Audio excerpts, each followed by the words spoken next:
feels like a barrier, right? It feels like you're hitting a wall. And that is such a frustrating feeling because there's a part of you that's like, ugh, like I have it inside of me and I want to express it.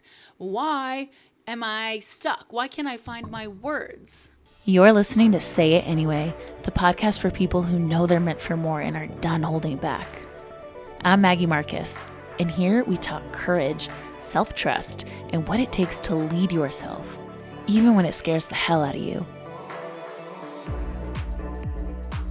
I used to think that I kept losing my train of thought, that maybe I wasn't articulate, that maybe I was coming up empty, that I just wasn't good at communicating the things that I wanted to say. And then I realized I wasn't losing it. I was interrupting it. And those are two completely different things. Okay. You know, when you're like mid-sentence and suddenly you're like, wait, where the heck was I going with this?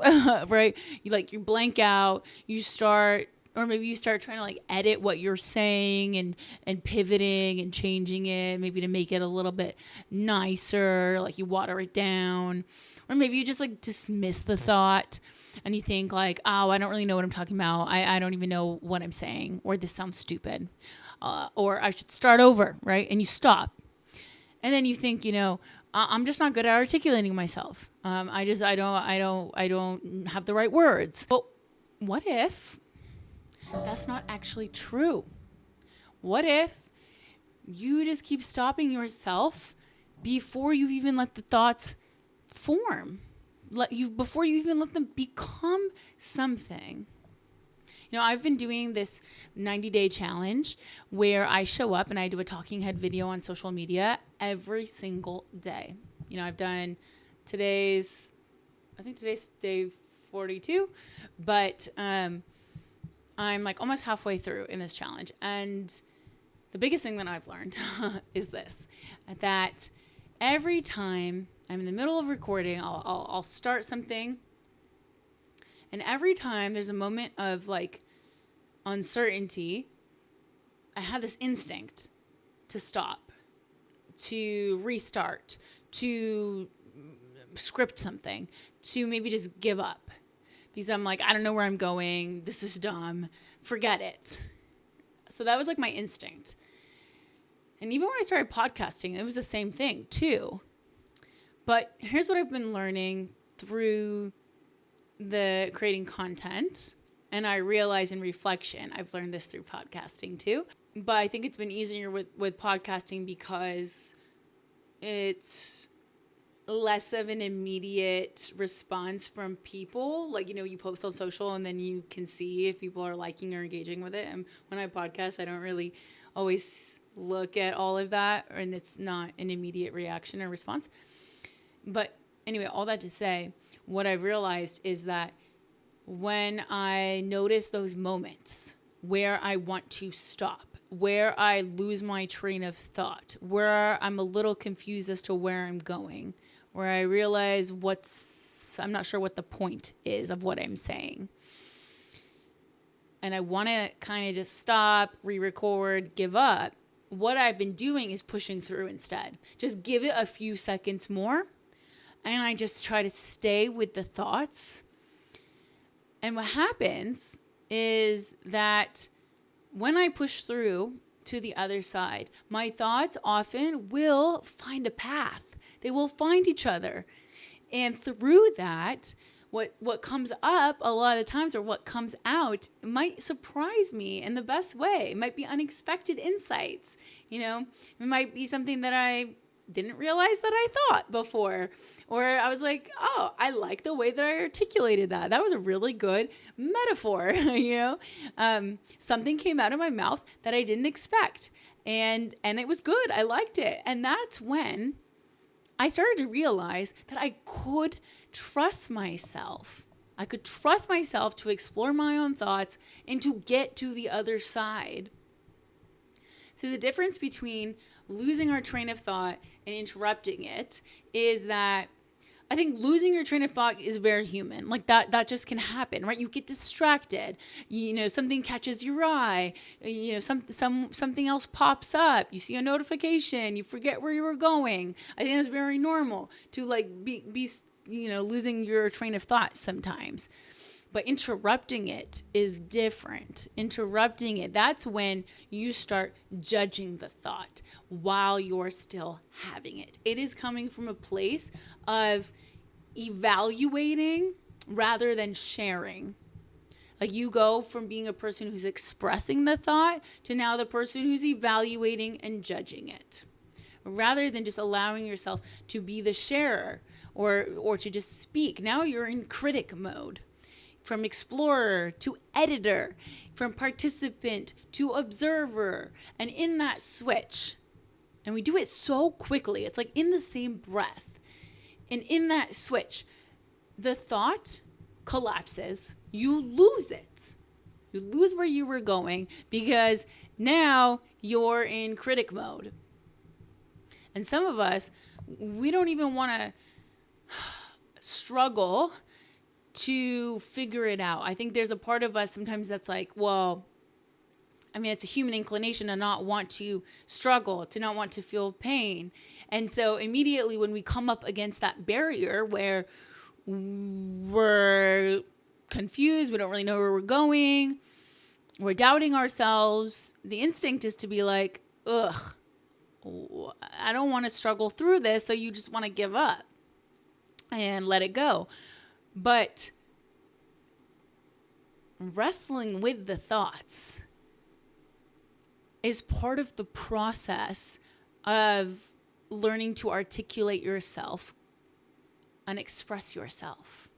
Like that's how you get to the other side. You've got to be willing to push through, to be in a little bit of the confusion and the uncertainty and the discomfort of the figuring it out process, which again, most people don't want to be in the discomfort and the uncertainty. It's just not a human natural thing to want to like allow ourselves to be in that. And so we immediately try to avoid it or drop it and just say, whatever, I guess I don't have it. I guess I'm not good at it. But it's so beautiful, when you actually let yourself explore your thoughts, explore your thinking. This is really fun. I've been wondering out loud. and in those moments where I'm doubting myself mid-sentence, that is a very familiar sensation because I think I've felt it a lot over the years. Like there's been a lot of times in my life where like generally like in a face-to-face and with people, I can usually let myself flow. But when I know that it's time to like turn it on for someone or it's time to like record something or I know other people are going to be witnessing me, then this is where that happens, right? Like I can sense my body sort of has this gripping sensation. There's this like tightening feeling. And there's this voice that's like, where's this going? I sound dumb. This is stupid. Forget it. And that's where, we tend to blank out, trail off, ramble, or just stop altogether and throw in the towel. And it feels like a barrier, right? It feels like you're hitting a wall. And that's such a frustrating feeling. It's super frustrating because there's a part of you that's like, ugh, like I have it inside of me and I want to express it. Why am I stuck? Why can't I find my words? But here's what's actually happening. You stopped being inside the thought and now you've started to watch yourself think. Like I said, now you're the observer of you rather than being in the experience of you being the sharer. So you're no longer thinking, you're thinking about your thinking. Or worse, you're imagining what somebody else is thinking about your thinking. And this isn't just with like content creation. I think this is the one where I think people might notice it the most because as soon as you turn the camera on and now you're looking at yourself and there's about probably ping-ponging all these thoughts and you know that somebody else is going to be seeing this. So it's much easier to critique and feel like it's not good enough and to get overwhelmed by all these ideas bouncing around your head. But this also does show up outside of content creation. I think that it could show up even in regular conversation. If you are watching the other person as you are talking and you're like being attentive to their facial expressions, even their micro facial expressions, their body language, how they are responding to you and reacting to you when you're reading that mid sentence as you're talking, it's going to throw you off. Because now there's the evaluator and the critic coming up. Ooh, why are they looking down? Why are they looking away? Like, is what I'm saying not interesting enough? Like, why is their forehead scrunching up? Do they not agree? Do they not like what I'm saying? Do they not like me? It could happen in if you're in like the dating scene, or you're in a new social setting where you're making new friends, like at a party or a networking event or at a meeting and presentations, anywhere where suddenly there's eyes on you, even if it's one-to-one or one-to-many, right? Like this can happen. Or someone, let's say you're in a meeting, someone asks you to explain something and suddenly you go blank. You're like panicking. You're like, oh, and you're grasping for words. And suddenly you find yourself saying something that you don't actually think. You don't even want to say. You wouldn't have said that if you had more control over your thoughts, but you just spat out the first thing that came to you because you knew like an answer was needed or required in that moment.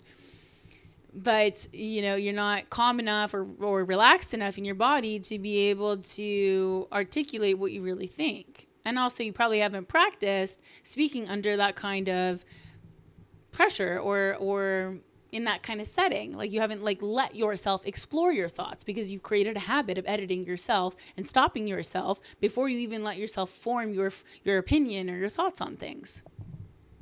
And so you end up spitting something out or saying something that you think, but you water it down and you try to make it more like palatable to other people because you're afraid of maybe how it'll land or what everyone will think of you.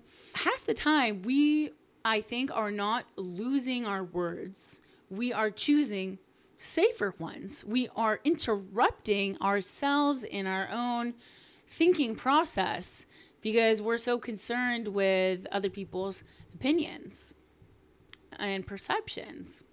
But when you actually push through instead of stopping, like usually there's a gap, and I think that this is normal, right? Like you're saying something and you might stop and pause, and there might be a moment of silence where you're processing, you're thinking. There's like this little gap, and that gap is okay. And this is the gap that I'm talking about, because when you reach that barrier, you reach that gap where you're not certain what the next sentence is, what the next thought is, where you're going, you can either retract, fall away, give up, or push through and stay relaxed, surrender to the process, to a normal thinking process, and stay with it. And then usually the thoughts will find you. You will find your thoughts. There will be clarity. There will be an opening of sorts. But what's happening when we are interrupting is like this panic of like, I don't know where I'm going. What was I saying? And then the panic, you're like in a fight or flight mode, right? Where you're like, now you're stressed out. How could you think clearly in that state of stress or panic? But if we can stay relaxed, if we can give ourselves permission to be the explorer, to be the wanderer, to be curious, to explore our thoughts, then typically we'll find our way. And I think that is beautiful. That is a beautiful moment, because when you stay with it, it's like, I feel like when I've stayed with it this past couple of weeks, I feel like I've just like crossed the finish line, like of a race or something, it's like a winning feeling. It's like a breath of fresh air, right? Like, oh, that's where I was going. It feels like relief. It feels like relief because you opened a loop in your mind and now you were able to like close it. You were able to circle it back. And that feels good. That feels really good. And that's where confidence comes in. You know, that's where where you start to really trust that you can find your way, that you can articulate, that you don't have to be perfectly prepared and perfectly articulate, that you can stay with yourself long enough to figure out where you're going. And what's so cool about this is as you do that, as you learn that you can trust yourself in this way, that trust transfers to other areas of your life. It's like this way of communicating to ourselves that like we can handle the uncertainty. We can handle the discomfort. We don't have to be perfectly prepared. We don't have to be certain, but we can handle that gap between where we are and where we're trying to get to. If we can cultivate that level of trust within ourselves, that is definitely going to raise our confidence, raise our self-esteem. And that will definitely transfer to other areas, because now this area is so important, because if you know that you can express yourself and you are not afraid to be seen in your thinking and share your thoughts and communicate, then that is a level of self-assuredness that is like priceless. That is like, you feel secure in you. And again, that just transfers to so many other areas of your life. So I get excited about this because I just think it's the coolest thing. You don't have to give up on your thoughts. You can share. And even if you don't, even if you kind of push through and you're still kind of wrestling with it, like that's okay too. The fact that you're willing to wrestle with it, you still don't have a clean conclusion to where you were going, that's okay too. The fact is you're willing to be in your thinking. You're willing to allow and play and explore and see what comes up. And if you realize you really don't know, now it's kind of cool because you're like, okay, cool. Let me look at a different angle. Let me maybe read a little bit more about this. Let me get some more information. Let me talk to other people and get their thoughts and like maybe bounce some stuff off of them and see what they think. But it's like, it's okay. You don't have to have it neatly tied up in a bow. It's what I'm talking about is the willingness to push through. And I think more often than not, you will surprise yourself and you will find your words. Even if it's not perfect and clean on the other side, you have shown a willingness to yourself that you could trust yourself to keep going and not to stop and give up on yourself. And I think that's a very, very, very, very, very, very important thing to know and have within yourself. So the next time you feel yourself stopping, just pause in that moment. Stay with it and like really breathe and relax into yourself. Surrender in that moment. Do not force it. Just open up and see what comes through, because I really do believe your thoughts are there. They're just waiting for you to stop interrupting them. Hey there, thanks for tuning in. If this episode hit home, spread the love. Maybe share it with a friend or drop a comment. I'd love to know what landed for you. And remember, your voice matters. Whatever you're holding back, say it anyway.